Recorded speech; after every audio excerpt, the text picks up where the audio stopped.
శుభాభినందన తెలియజేస్తూ ఎందుకంటే ఇంతకుముందు నరేంద్ర రాథోడ్ ఏమాడితే చెప్పిన ఈ పోలియో అనేది దాదాపు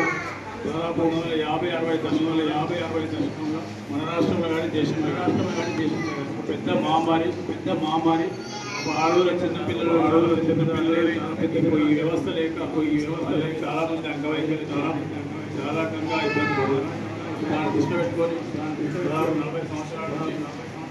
పోలియో డ్రాప్స్ వేయడం జరుగుతుంది. దీంట్లో పోలియో డ్రాప్స్లో కూడా అంటే పిల్లలకి నుంచి 5 సంవత్సరాలు ఒక్కొక్క తర్వాత మళ్ళీ వేరే ఏజ్ ఇట్లా 15 సంవత్సరాలకు పోలియో డ్రాప్స్ వేసి వాళ్ళ పిల్లలలో వ్యాధి నిరోధక శక్తి పెంచి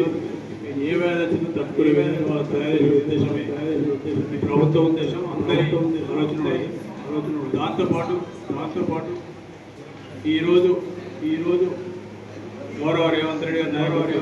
నాయకత్వం రాష్ట్ర ప్రభుత్వం ఇందిరమ్మ రాజ్యంలో వైద్యం మీద కానీ విద్య మీద కానీ పూర్తి శ్రద్ధ పెట్టి ఎందుకంటే పేదవాళ్ళు చాలామంది కూడా ఈ వైద్య సౌకర్యాలు లేక కార్పొరేట్ హాస్పిటల్కి పోయి వైద్యం చేయించుకోలేక బాధపడుతున్న నష్టపోతున్న ప్రాణాలు పోతున్న ఆలోచనతో వైద్యం మీద అదేవిధంగా విద్య కూడా మంచి నాణ్యమైన విద్య ప్రభుత్వం ఇవ్వలేదనే ఆలోచనతో ప్రైవేట్ స్కూళ్ళకు పోవడంతో దీని మీద ఫోకస్ ఈరోజు పూర్తి శ్రద్ధ వహించి ఈ 2 రంగాలను పూర్తిగా అన్ని రకాల సమస్యలకు ఏదన్నా ప్రకృతి వైపరీత్యం జరిగినప్పుడు కూడా ఇటువంటి సమస్యలన్నింటినీ ఎదుర్కొనేందుకు సిద్ధం చేయడం కోసం వైద్య వ్యవస్థను కానీ విద్యా వ్యవస్థను కానీ పూర్తి సన్నద్ధం చేసి వచ్చే ఇంకో 2-3 సంవత్సరాల లోపల ఏ పేదవాళ్లకు మా పిల్లలకు చదువుకునే కష్టం లేకుండా అందరికీ చదువు ఏర్పాటు చేసి వైద్యం కూడా ఏర్పాటు చేసే కార్యక్రమం చేస్తున్నాం. దీనికి తప్పకుండా ఏదైతే డాక్టర్లు మీకు సంబంధించిన పిల్లల డాక్టర్లు ఏదైతే చెప్తారో దాన్ని తూచా తప్పకుండా పాటించి పిల్లల ఆరోగ్యాన్ని 100% మంచిగా చూసుకొని వాళ్ళు పెరిగే దశలో పుట్టిన కానీ దాదాపు 15 సంవత్సరాల వరకు ఈ మెడికల్ కొన్ని